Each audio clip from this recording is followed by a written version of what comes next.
June 14th, 11 a.m. on the East Coast. Welcome to Breaking Even. Monster show planned for you. So big that we actually are bringing in a special guest. Scott Wapner is going to join us. I'm live at the United States Open. We're going to lay down some picks from Brookline, the United States Open champion. Who's it going to be? Going to dip into the NBA Finals with Coach. He's going to tell us who's going to win. The NHL, rather, is now set. Sorry, guy, Adami, your Rangers, 86th. And what are we going to do with the markets that are completely puking themselves?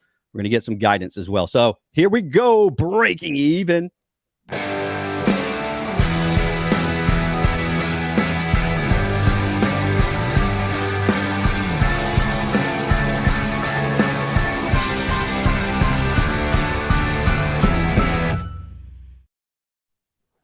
Look at this squad that we have assembled today. The coach, Jonathan Coachman. How we doing, pal? And, of course, G Swizzle down there. Oh, I was going to say we have somebody as smart as me on the show now. Scott. Scott Wapner joins us from CNBC, halftime and overtime. Wapner, we're going to start with the markets. We're going to macro view, and then we want to get your thoughts because I've noticed you've been posting about a little bit of the LIV and the situation with the PGA Tour.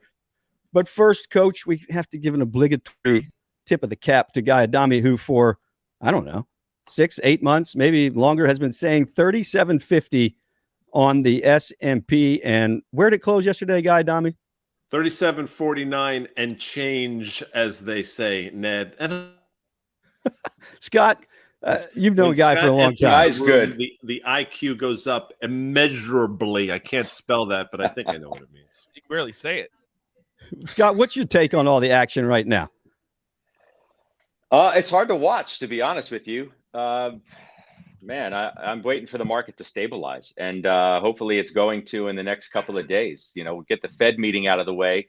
Decision comes tomorrow afternoon. Find out exactly what they're going to do, and maybe we have a better idea at this point what they're going to do because they seem to have telegraphed that over the last 24 hours in a way that they don't usually do. And I think we need to get that out of the way, and maybe the market can then move on and bounce. Because it's hard to imagine that it can just continue to do what it's doing now. You know, it hit Adami's target, of course, at 37.50. So now he's probably raising his outlook higher than it is now. So I don't know. I mean, it's hard to watch. It's hard to watch. Unsettling. I know it's unsettling for people to see the red all over the screen every day. But I feel like it needs to get the Fed meeting out of the way, needs to hear what the Fed's going to say along with what they do. And then maybe it can get a bounce. Guy may have frozen because there's no way he can hold a smile for that long. We've known him for too long. We leave him like that. We Forever. leave him like that. Oh, darn it, he came back to life. I know. I don't know what happened. I mean, there's a ghost in the machine. That was, by the way, a great song, a great album from the Police. I think it was 1980-ish, 81, Coach, if I'm not mistaken. Sorry about that, Scott. No. What I was saying was, look, 37.50, we did the math. That's how we got there in terms of earnings and the multiple you pay for those earnings. But I'm with Scott on this one. I think now everybody's sort of on one side of that bearish boat. I wouldn't be surprised if we have one of these mind-numbing rallies over the next 48 hours or so. Scott, what do you think? We're going to pop? No, it makes sense to me. I think you got to get the Fed meeting out of the way. I think you could get a rally once you have that event happen. I think sounds to me like the Fed's going to raise by 75 basis points tomorrow, which is a change from just a few days ago when the market had pretty much accepted the fact that it was going to be a 50 basis point hike. I think the market's been screaming to the Fed to do more because inflation's out of control, as all of you know, and all of your watchers and listeners know, and everybody's suffering through higher prices just about everywhere. And, you know, the Fed is not stupid. They don't get everything right for certain, as Guy would be the first one to jump up and down and tell you, but they get the message right and they know how to communicate. And I think they've gone out of their way to do that over the last 24 hours and set the market up so that it's not surprised. A bond market yields and, you know, interest rates have been going way up. They went crazy yesterday afternoon after that scoop came out that the Fed was going to raise by 75 basis points, most likely. And I think the market can rally once that's out of the way. Well, the thing I don't understand is, Guy Adami, didn't we hear from the Fed saying that 75 basis points is off the table. We're not considering that. Yeah, they painted themselves in a bit of a corner. I think once Jerome Powell said that, my sense is he probably regretted going that route. Steve Leisman, I think, asked that question. Scott knows better than I do, but I think in retrospect it was probably a bit of a misstep. I don't think it was catastrophic by any stretch, and I think Scott is 100% right. I think more than 95% of the time they do an extraordinary job of telegraphing and talking to the market in ways that the market understands and does not spook. But I'll say this, and I've been pretty outspoken on this. I do think they're years behind. It's probably for another conversation for another show, but I think to Scott's point, the market wants them to act in a definitive way, and I think 75 basis points is exactly what's needed, I think, to sort of assuage some of the short-term concerns this market has. Coach, I agree with that. Gallon of gas out in California, what's the cost right now? $7 for regular, $8 for premium. It's insanity. I landed yesterday and I had to fill up my car on the way home, and I almost went back and got on the plane and went back to Florida. I can't believe it's that much. I mean, it's sticker shock. Insane. Yeah, that's incredible. $7 for regular. Oh my God. Yeah, $6.99 for regular and then $8 for premium. It's so.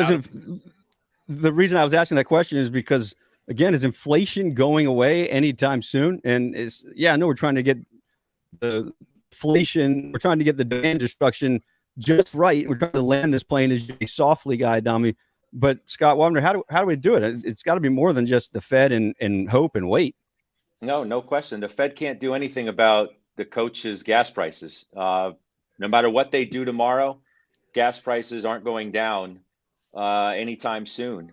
Maybe if you get an end to the war in Ukraine, if that happens, and I think oil would go down a lot when that happens. But therein lies the issue with the Fed, right? They can only do so much. Even if they raise interest rates, it's not going to all of a sudden free up supply chains around the globe. It's not going to lower oil prices. But, they got to start somewhere. They need to slow down the economy. And the only tool they have to do that is by raising interest rates. You've got to crush demand wherever you can do it, whether it's housing, consumer spending, business investment and spending. They have to do whatever they can do, but they can only control so much. And that is the problem. So, Guy Dami, what happens then? And once we crush demand and everybody is sitting there just smoldering, how do you rebuild?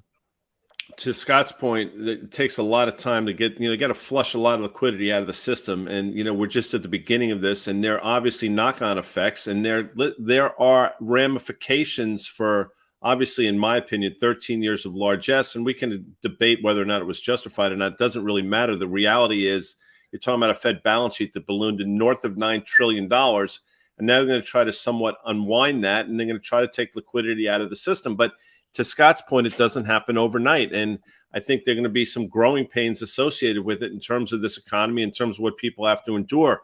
Unfortunately, for the lion's share of people out there that have found the market, they've only found the market in periods of time when it's basically gone straight up. And we've had some periods where it's gone lower, obviously, but each time has been that buy the dip opportunity. I think the narrative has changed now, and we talked about it in November and December on this show and other shows that we do, that the script has now been flipped. It's gone from a buy the dip market to whatever rallies you see, you got to sell into, and that's been right. That will flip again. I just don't think we're necessarily here yet. Coach, what really, frankly, kind of irritates me, pisses me off a little bit, is when you hear people say, oh, there's this flush of liquidity. I don't have a flush of liquidity. But where is this flush of liquidity? Is it all in the upper 0.5%?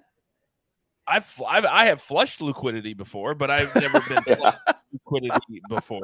There's no question about that. But I thought you were going to say that what really irritates you is when I pick winners in golf tournaments and show you how it's done. But that's for another show, as Guy likes to say. But I want to ask a very, very quick question, because when you talk about liquidity, I own a house, Scott, in Connecticut since I left ESPN. My realtor is calling me literally by the week saying, you got to sell it now before we get to the fall, because I can get about 25% above what I paid for it in 2008. And I bought it in the month of crash. Should I do that now? Because I heard you mention the housing market, or should I hold on to that house? Well, the problem is you're already seeing mortgage applications go down by huge amounts. That tends to lag the actual or that tends to lead actual prices dropping, right? Because if interest rates have gone up a lot, mortgage rates have gone up a lot, right? From, I don't know, 2 point whatever or 3% to 5%. In some cases, even higher than that. So then mortgage applications go down by just a massive amount the other day.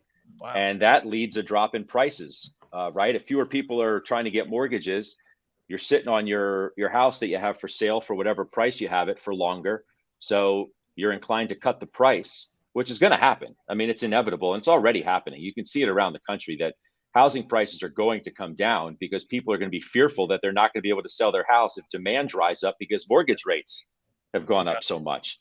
And I think it only is going to get worse as you go into the fall. But again, it all comes back to where we started with the Fed. They need that to happen. Housing prices, the housing market was like absolutely out of control. The appreciation in prices, Coach, as you said, is just mind-numbing from 2008, but even over just the last 3 years from the pandemic, as people left cities to go into the suburbs, all that did was push housing prices way up at a time where interest rates were still unbelievably and historically low. Now the dynamic has changed entirely with the move higher in mortgage rates. Thank you. And we're going to dig deeper into the markets later in the show. We're going to go to some micro levels, and we're going to get into the U.S. Open picks, and we're going to look at the hockey and the NBA. But since we have Scott for just a limited period of time, we're looking at the macro overview.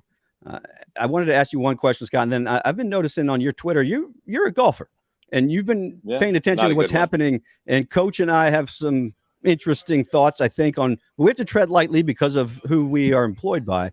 But before we get into the golf, I want to ask you and Guy this question, because I'm always so impressed when I'm watching you do interviews, how cool and calm you stay. But you're pointed and you ask tough questions. But sometimes you get clowns, probably isn't the right word, but you get people who are just off the reservation in terms of what they're talking about. How do you stay cool? Like, what's going on in your mind when you're doing one of those interviews? I probably tell myself just to kind of stay cool, right? I never want to make myself, the interview or part of the story. It's just try and get people know that I ask pointed questions. I just like to get at the truth, man. And I don't really have time for people who don't answer questions, as I ask them. I mean, I really just try and stay focused on what I'm trying to do without becoming part of the story myself. And the minute I think you start to lose your cool, then the focus becomes on you, which is not the point of the thing to begin with, right? The viewer doesn't necessarily care what I think.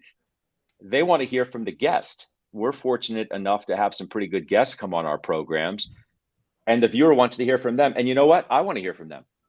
I want to get the story from them. I care what they think. I just try and be present. I try and be prepared so that I'm listening to what they're talking about, and I can come back at them and say, and I also have a pretty good memory, which helps me too, because I can say, well, wait a minute, but 2 weeks ago, you told me, or I heard you say on that other show something different. So how do you square that? I just think that's key. I just try and always tell myself, just be cool. Don't try and be the story. Just try and get the story. Don't be it. Guy, you've been a little. Go ahead, Coach. I got to jump in. Guy, did you just hear what Scott said? A host that does not want to be the center of attention. A host that does not want to make himself part of the story. That'd be a novel concept on Breaking Even, wouldn't it? Would it not? Listen, sounds like Ned to me. I mean, Ned distributes like Bob Cousy. I mean, he does a great job. Wait a minute. The basis of the show, and I have been very open about it, was completely selfish. 100% selfish. I wanted to talk about sports gambling. I knew Coach was really good at it, so I could maybe make a little cheese there. And then I could get Guy Adami involved, help me navigate these markets, make a little money on the side. I mean, come on. This was the whole premise of the show, Coach. Scott, all I need to say is look at the name of the show. Yeah. All I need to say. Does it say Breaking Even with Ned, Coach, and Guy? Yeah, no. Me and Guy are like the sidelight. It's embarrassing almost. Oh, it's embarrassing. I tell you what's embarrassing. You guys need to make yourselves part of this show more. Unlike me. All right, I know you got to go pretty soon here, Scott. So let's move into the golf world. LIV, Phil Mickelson just gave his press conference yesterday. Actually, I'm going to be walking in to the golf course, and the first thing I happened to stumble on was Phil Mickelson giving his press conference. So I stood and listened. It was uncomfortable. It was contrived. There's some lines that we're now hearing over and over again. But I want your thoughts from Coach and I are insiders in this world. I'm from the outside looking in as an avid golf fan. What's your take on LIV and the PGA Tour and everything that's going on? So I watched a lot this weekend of the Canadian Open, and I can't think of a better way that ended for the PGA Tour. I mean, I don't think you could literally script it any better. You got Rory and JT coming down the stretch. The crowds were unbelievable. It had that Tiger-esque feel, right? When, towards the end there, where they all come out towards the green. I thought Jay Monahan's interview with Nance on the network was powerful as heck. I thought some of the things that he said really resonated.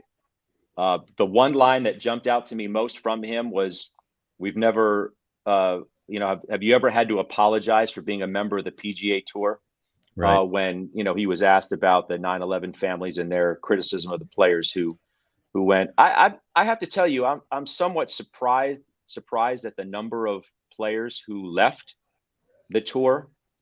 And, I know that Monahan and the tour are in a tough spot now because there are some pretty marketable guys who left. And I read some of what Mickelson had to say about, and he intimated and alluded to the fact that he hopes to be able to come back to the tour at some point, right? I think he all but said he'd like to be able to have the freedom to do both. And I also thought Rory's dig at Norman after winning the title was pretty interesting too. So I just sort of took it all in as a golf observer and said, I went into the tournament thinking, wow, the PGA Tour's got a problem here. And I came out thinking like, okay, they're better off than I expected that they were going to be. And that scene on Sunday said everything to me about the power of the PGA Tour. And the guys who left, they get their big paychecks, but they're not going to get that. They're not going to get that. Are you mad at the guys? Are you mad at them, or do you understand it? I don't know that I care either way, to be honest with you. I mean, what are you going to tell them, to turn down $200 million check? I have a hard time saying that, you should turn down a check that big in a sport where it's hard to make a living. But I don't know. I don't think they should have left the PGA Tour, I guess. I mean, why give all your time and energy and love to the tour, your membership, and then have it count for nothing because you're just willing to give all of that up for a big paycheck? It's easy for me to say. No one's waving a $200 million check in my face. But man, I thought Rory winning the way he did was a statement. It was a statement, and it resonated, I thought. You think Phil Mickelson gets booed this week at the United States Open? You think any of the guys who went over to LIV? Ooh. I do. And that's the price that he's going to have to pay. He can take the money, but he's going to have to pay that price. I also think, I mean, he I don't know. I mean, maybe he's not as, I mean, he's always going to be popular with U.S. fans, but I think this was a significant misstep. Now, his comments in the book have been out for long enough that people have had time to go through them and feel however they're going to feel about them. So maybe his standing had already dropped a little bit with the public after those comments came out. But I wouldn't be surprised one bit if he gets booed. On that first tee is going to be real interesting. I'll tell you that. I want to see that, and it wouldn't surprise for Phil Mickelson to get booed at the U.S. Open. Really? But I think it could happen. Well, don't you think so? I don't know. I've been torn on it. I mean, Coach, what do you think? Sadly, I've actually been putting thought into this. I think it's going to be mixed, but also what's completely lost in all of this is that Phil Mickelson still has a chance for the career Grand Slam this week. Good point. Nobody talked about it. And that should be the storyline for him and for anybody else has a chance to do it, but it's not. I agree with 100% of what Scott said, and I'll get to my feelings a little bit later. But Scott, everything that you're feeling right now and everything that you're watching is spot on. No, I appreciate it, Coach. I mean, look, I when all these guys were leaving, I said to somebody, here at CNBC, I said the tour's got a problem. When contracts are up and sponsorship deals are up and title sponsorship deals come up and television deals come up, you're losing all these marquee names, bankable guys, right? But that's where and I love this space to be able to do this. That's where I would completely disagree with you. Completely disagree. Okay. To me, there's not one guy, maybe Bryson, but he's so unlikable. There's not one guy that to me anybody's talking about. DJ's over the hill. He's 37 on the other side. He hasn't won in a year and a half. You got Phil, who had that great story a year ago, but what has he really done the last 10 years? So when you look at the names, Louis Oosthuizen and Patrick Reed is one of the most unlikable players on the entire PGA Tour. So when he went on TV and said, I've been talking to my buddies over there, stop it. And this is all about camaraderie. I'm thinking about the Ryder Cup when I watched this. Nobody thought about the Ryder Cup when they watched that on Saturday.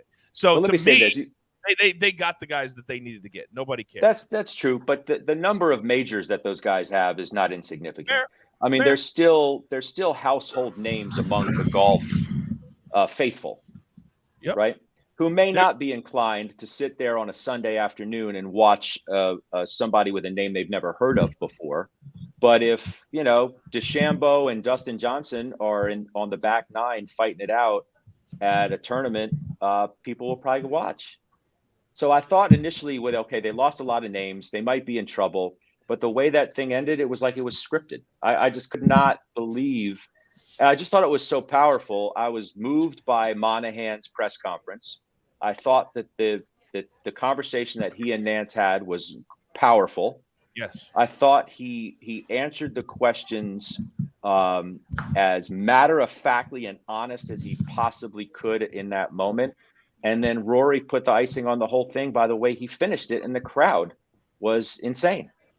And that said everything that Monahan couldn't or didn't have to say.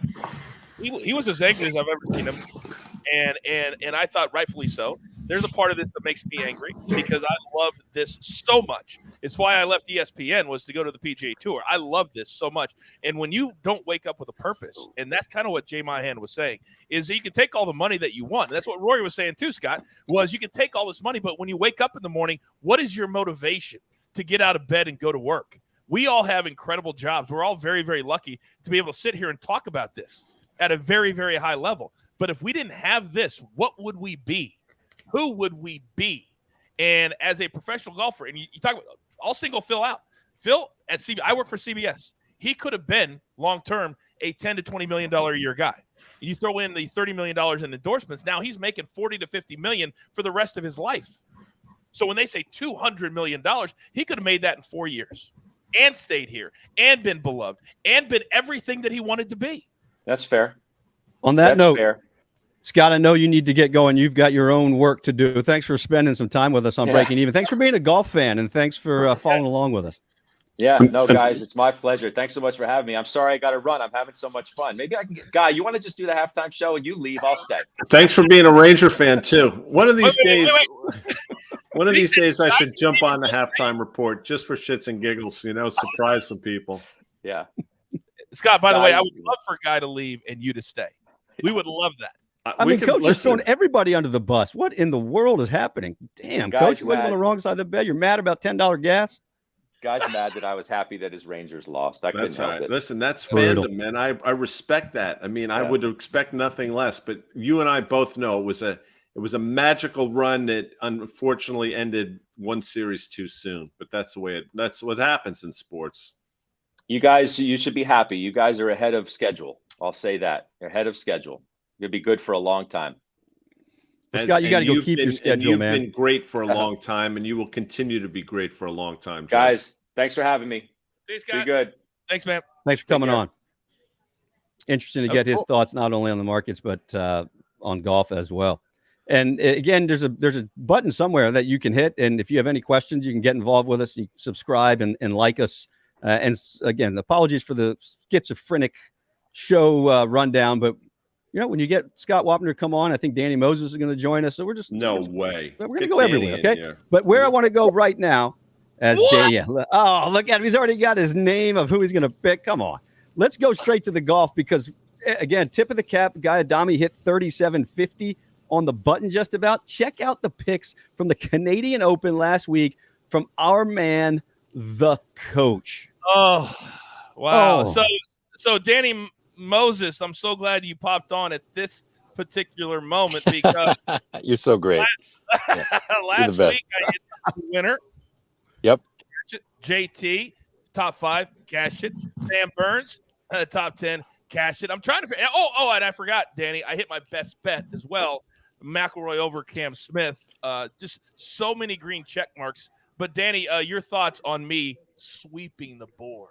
I'm here to kryptonite your ass because when I'm on, normally you have a bad run. So sorry in advance. I just want to clear up. You and I had 2 outstanding bets. They ended up a wash. I know you say I have so many bets. I don't know what they are outstanding, but you and I washed on that Aaron Rodgers Brady thing, and then I had Phoenix. So we're all clear on that. So great picks, man. That was some tournament up there in Canada. It was awesome. It was awesome, and it's exactly what we love about sports: is great energy. Really good for the country, and then allows really smart people like us to talk about it afterwards. So I love it, and Danny, I love seeing your face. I love you, man. It was a blue chip leaderboard. If people would just do that in the stock market, we'd be in a perfect place. So with guys' picks and stocks and your picks on golf, I think we're in a good spot. So we're going to get to the markets here momentarily. We started a little bit with the markets and a macro. We're going to drill down the micro. By the way, Coach. I think I've got you right now in 2 bets that are one I've already won. The first round that the Warriors won with Steph Curry, and then we've got a separate bet going on right now with the Celtics and the Warriors. So just reminding you that series is over. So I'm sure that we do. I make a lot of bets, as Danny likes to say, and sometimes I forget them, so I have to be reminded to pay because most of the time I win, so I don't have to worry about paying. So let's take a look at our bets for the U.S. Open this week. We're up at Brookline, old school golf course. I've had a chance to walk it. Coach, as always, I'll give you the floor. Well, I'll say this, that for once, Ned, you look like a really smart golf handicapper this week because you're making the same picks as me. Now, I want people at home to understand this. The one thing in sports betting or golf betting that people say all the time is don't make the same play too many times. And why would you not go back to the well if that well is full of water? And right now, the well of Rory McIlroy is so full of water. By the way, watch any of his press conferences. He's my new favorite human being on the planet, not just golfer, human being on the planet. All the stuff he's saying, his game is so right now. You got to be able to drive it well. You got to be able to have your short game. He's got all of it working at a very, very high level, plus the motivation. And I hate it when athletes say, I'm not motivated by something because they don't want to admit it.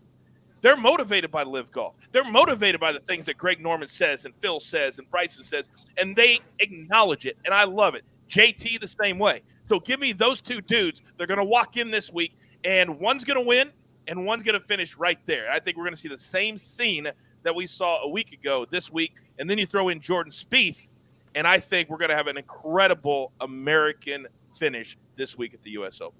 There's no way one of these LIV players, maybe Patrick Reed kind of shows up, but you're right. This golf course has so much history going all the way back to Francis Ouimet, who was an amateur when he won here all those years ago.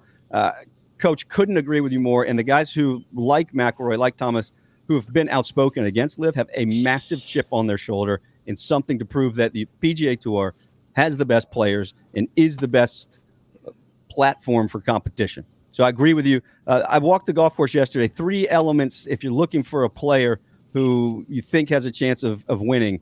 Okay, long hitters. Many people say not a prerequisite to play well here. I disagree. You have to hit the ball long here if you want to win. All right, that's the first. Second, sloping greens. You better be able to putt those well. Think Augusta National. Who putts well at Augusta National? And then a world-class bunker action. And I'm talking quick up and down, high elevation from deep greenside bunkers.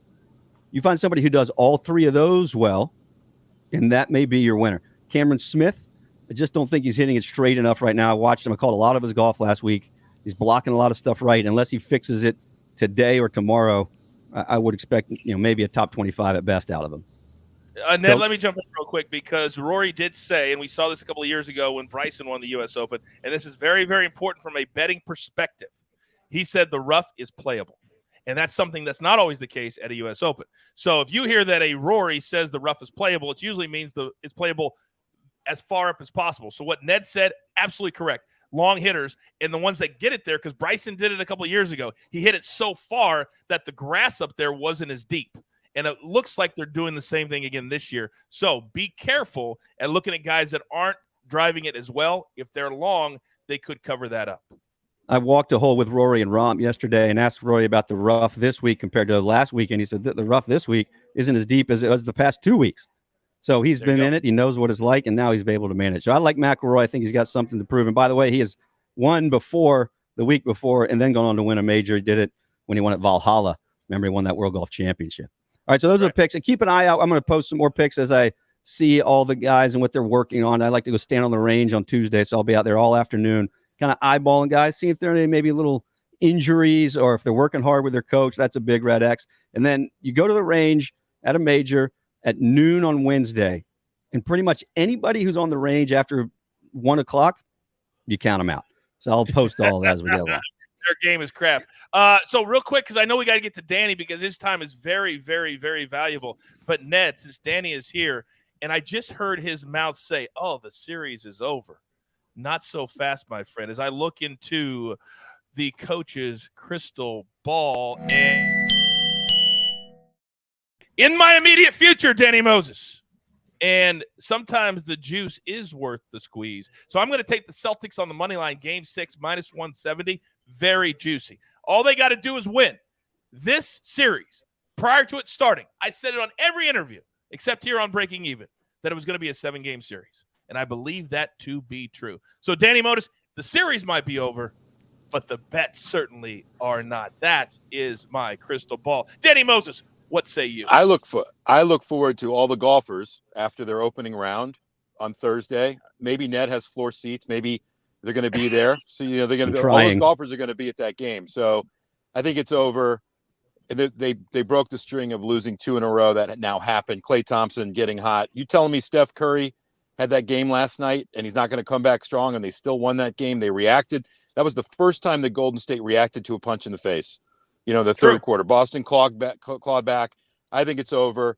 I just think Boston looks tired to me. And Klay getting hot, that's it. I actually think Golden State's going to win that game by 10 to 15 points in game 6, and it's over. And I want Boston. I just feel like it's going to happen. So we got some action there, Coach. So I'll just go plus 160 on you with Golden State money line. You don't have to lay the minus 170. How's that?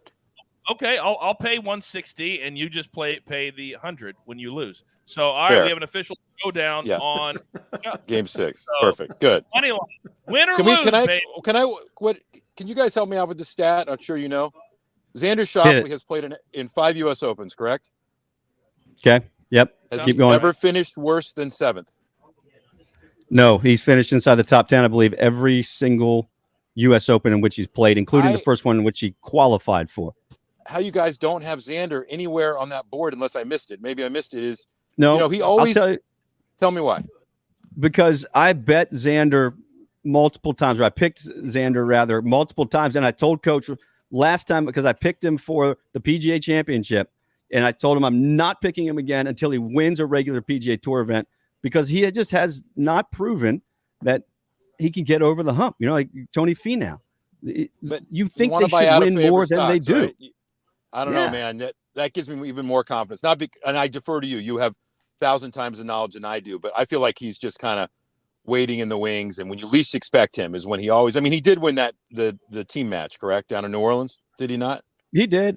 But he had the reigning FedEx Cup champion and player of the year, Patrick Cantlay, as his partner. No, I understand that. But anyway, I'm just saying, I like him with the odds on him. I think they're pretty decent. So anyway, okay, I'll give you that with the odds. Yeah, they're decent. And there's a reason they're decent, because he's the epitome, Danny Moses, of if you pick him for a top 10, he's going to finish 11th. If you pick him for a top 5, he's going to finish 6th. Plus, he doesn't win. He doesn't win big events. He wins the Olympics. He wins the team events. But you give him a U.S. Open? No. Yeah. You're not breaking out I have here. another question about I'll golf. do another showdown, though. I'll do another showdown. You get him top 10. If he finishes top 10, you win. Outside the top 10, I win. No, the odds are probably plus 300 in the top 10. So good try. You know what, Ned, is underappreciated? Who these people get paired with. You know, sometimes it's friends, sometimes it's people that annoy them, sometimes it's slow golfers, sometimes it's fast golfers. Like, I think that's underappreciated in the betting ranks in terms of the matchups and also how they do during the course of the week from a psyche perspective. I think it's underappreciated. No doubt. I happened to be standing near Jordan when he found out at the PGA Championship that he was paired with Tiger. And not that he doesn't like Tiger, but he knows the madness that comes with being paired with Tiger. And he knows how people are always moving to get a view. And he knows that there's this tidal wave that travels with Tiger, and there's just way more going on. So you have to be even more with the blinders up and more in your bubble. Yeah. So, Danny, it's a very good point of who you're paired with absolutely makes a difference. And sometimes it can be great, and sometimes it can be detrimental, and you just have to know. But I agree with you. Nobody's handicapping that, by the way. All right, we got to keep moving because we still need to get to the markets, and obviously we're going long here. So we appreciate your grace this week, but there's so much going on in the sports world as well as in the markets. A quick condolences, Guy Adami. Your Rangers, they put up a good fight, didn't get it done. Give us a quick take on it. Coach called it, and Danny Moses called it on Friday. We did a Twitter Spaces, and Danny said the Rangers are done, much to my chagrin. And again, maybe in my heart I knew it, but obviously I didn't want to accept it. But here we are. Here's my sort of deep download after the fact from the Ranger season. They're probably 2 years ahead of schedule. They were the youngest team left in the playoffs. The average age is less than 27. They will be younger next year, believe it or not, because I think some kids are going to play that you probably never heard of. And I just love what they're doing. And if you listen to Coach Cooper from Tampa Bay, he said exactly all the right things. He said, look, with, pucks, basically said this, they're all 2-1, 3-2 games. Anyone could have won. This team's going to be around for a long time. I think within the short term, Gallant's going to be sitting where I am right now, and I agree with that. So I love this Ranger season. I loved everything about it. And I love the fact now in the aftermath, a lot of these guys are basically saying, if you read around the edges, that they may be willing to take a home team discount to stay with the team. So all good things for the Rangers. So they're not going to play for LIV. It's interesting, and I heard what Scott was saying about these big name golfers. I know we got to get out of here. I'll say this. The cemeteries are filled with irreplaceable people. And, my point there is this opportunity for guys coming up now in the PGA Tour, I think it's going to open the doors for a lot of people none of us have ever heard of. And I think a year from now, we'll be talking about guys that have gotten their shot on the back of this LIV thing. So I think it's a great thing for the PGA Tour. I know it may not sound right now, but I think it's going to be a great thing in the long run. Interesting. Ned, I'll make one comment. We can quickly move to the markets. I know we got to get out of here, but the horse racing business has been doing this for years, right? They make appearances over in Saudi Arabia, the Middle East. They send their horses, very similar owners and trainers, and it's kind of accepted in the horse industry. Some people it's kind of unspoken. Like, oh, you want to go there for an appearance fee? And a lot of these horses, just for showing up at the race, get paid millions of dollars. And it takes a lot out of a horse, right, to kind of do it. So there is a little bit of an analogy in two different sports. It's just they're treated a little bit differently. So I just wanted to mention that because take a look at that. It's a good comparison. It is a good comparison. That's what they're getting. They're getting appearance fee money, and it will take something out of them. But Guy Adami, interesting take that I'll have to chew on. I'm not sure I agree with it, but that's for another show and a later time. I do want to move to the markets because, again, tip of the cap, Guy Adami, 37.50. It hit. So now what? Now where do we go? Well, a lot of the reasons that, we talked about this is some of the stuff I learned from Danny Moses over the last year and a half. And I'm not saying that because he's on. It happens to be true. And, the things that Danny were talking about last summer coming to fruition now, not least of which this stagflationary environment that there's really no tools to get out of. And unfortunately, I think that's what we find ourselves in and will find ourselves in for a period of time. In terms of where the market's going to go, you're at levels now where even if you get something incrementally positive on the margins, you're going to have a day where the S&P is up 150 or 200 points. That's not out of the realm of possibility. But with that said, it doesn't change the narrative. It doesn't change the fundamentals around it. So I think you're going to see some mind-numbing rallies over the next couple of weeks. But I think the trajectory is still overall lower. So, you could have a day where the market's up 150 S&P handles. Next day's down 75, down 50, down 100. Have you same type of rally. But I think net, if I may use that term, we're going to be lower a month and a half, 2 months from now. But along the way, you're going to see some ridiculous rallies. And I think the first one is going to start from levels we're looking at right now. Do you think, Danny Moses, that we go all the way back down to pre-COVID level? I think we go to 3,000, 3,200 on a cleanup. I agree with Guy. I think tomorrow will be a rally. I hate to try to pick that, but somebody will find something in Jerome Powell's press conference or his language that they'll attach as dovish or pause or something. And so 75 is now priced in. The Fed has been wrong now. I'm not going to get Guy going here for about since the inception of the institution, but certainly over the last year and a half. And there's no reason to think they're not going to be wrong again. I appreciate them trying to maintain credibility or get a grasp on the market by overshooting, but I think what they're going to do is actually overshoot. I think the data we see now, obviously, is from 3-4 months ago in the making, and what the Fed is doing takes months. But the oil's already doing the work for the Fed for the economy, in my opinion. Yes, it's inflationary, but it's having a direct impact on the consumer and, discretionary spending. I don't watch the Fed. I'll listen to Target. I'll listen to Walmart.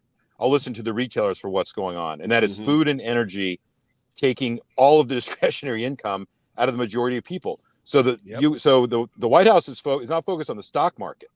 They're focused on food and energy, right? Which you could argue if you cure that, maybe the market goes up or not. But people are looking for this Fed put. But let me just say that tomorrow will be something to the effect of that Dubs will have to hang their hat on. I'm pretty confident in that. What the setup is into that, if we're down a lot or up a lot into it, and to sell the news, I don't know. But we are in stagflation. It's no longer, are we going to be in stag? We're in it. We are here without any question. This is the definition of stagflation, inflation with a slowing economy. It's happening. I don't need to look at numbers. I need to look at Fortune 500 companies that are telling us that layoffs are coming, that are telling us what's happening in their stores. So it makes me want to go to all cash. Bad idea. Listen, the stock market by nature is an asset, right? So if inflation's running hot, the stock market can be flat and you're down 15% on an apples to apples basis. So doesn't hurt much though.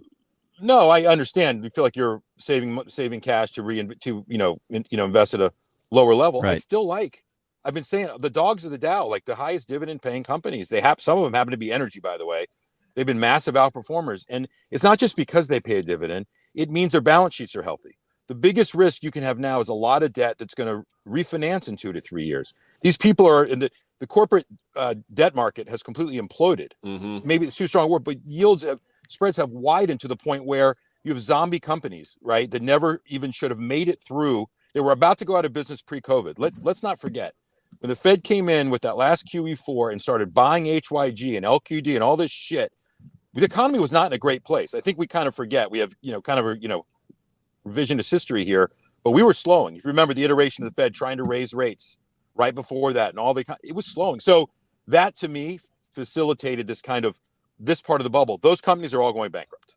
I'm not going to name them all, but all of them. I mean, so they're not going to be able to refinance their balance sheets at good rates. So those may not even be public companies necessarily, but the private companies have an effect on employment, on these small and medium-sized businesses are going to be unable to access capital. I think what Guy is saying and the things that are coming down the road, it's going to be harsher. But we'll play stock market for another couple weeks or days or weeks here because that's all we're doing. That's the macro view. But I need to know what the micro view is. Roll it.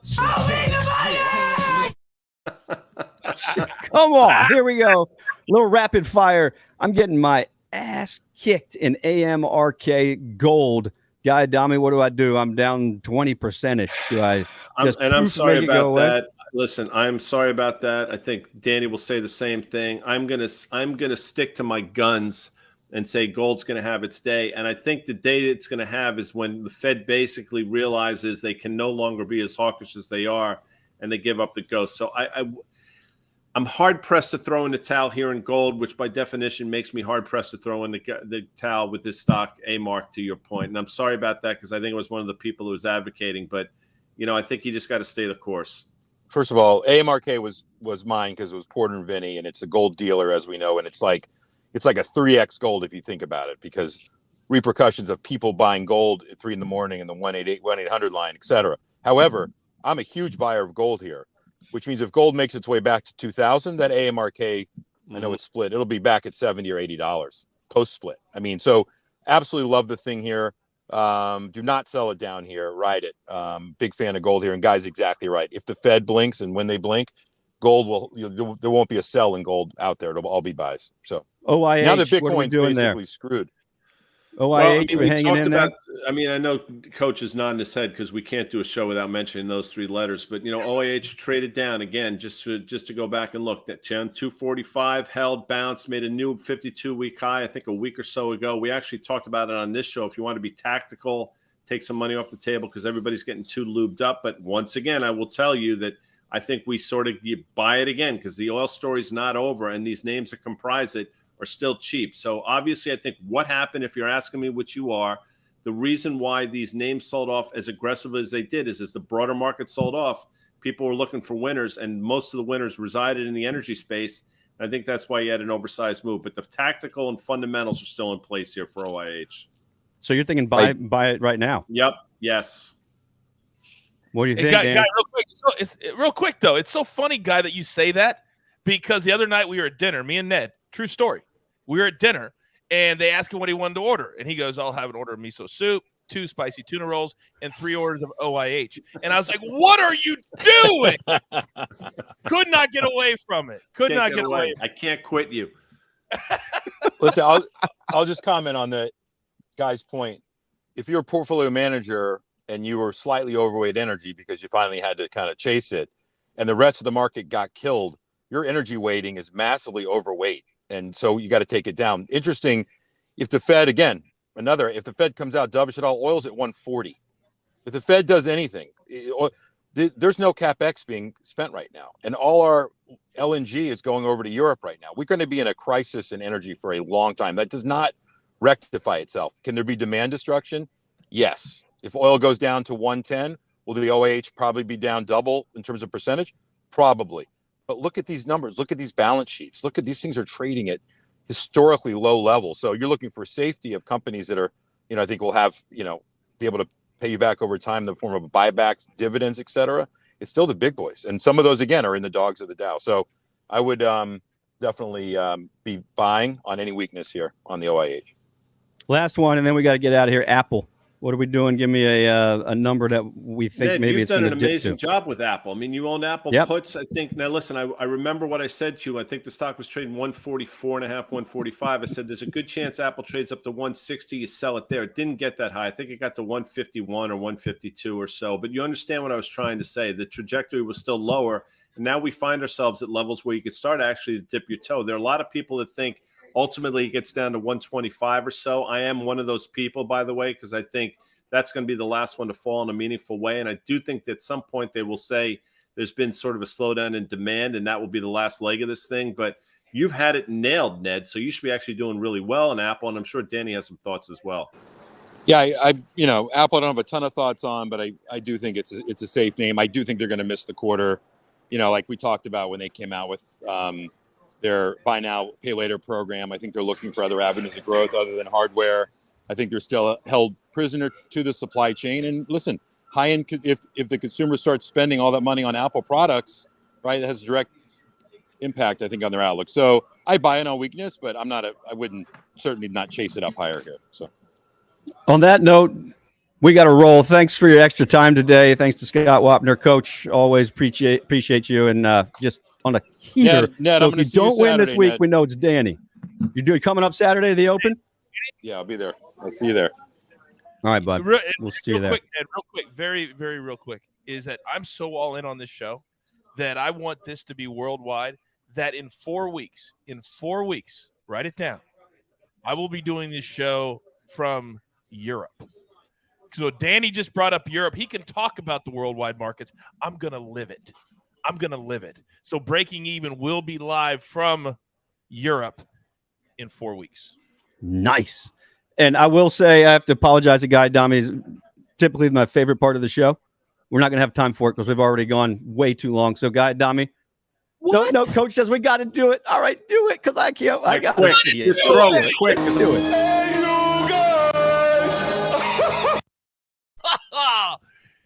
troubles me. Coach, what year is this? What year are we in? What year are we in? 2022. 2022. So yes. In 2014, the first pick in the NBA draft was a gentleman named Andrew Wiggins. I think you recall that pick, right? Yes. You say Andrew Wiggins. You know, he didn't get off to a great start in his career. A lot of teams sort of gave up on him. Here's my point, people, sports fans, stock fans, fans of life.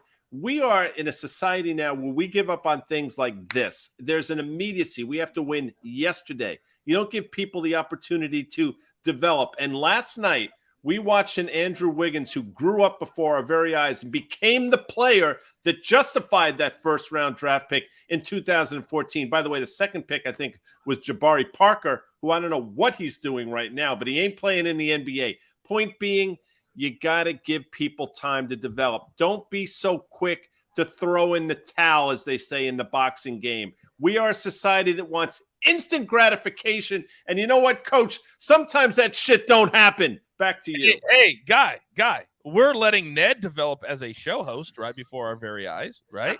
Yeah. You know what I'm saying? I'm going to go back and review today's show. There's some work to do. There's some work to do. Ned, who was Andrew Wiggins drafted by in 2014? No idea.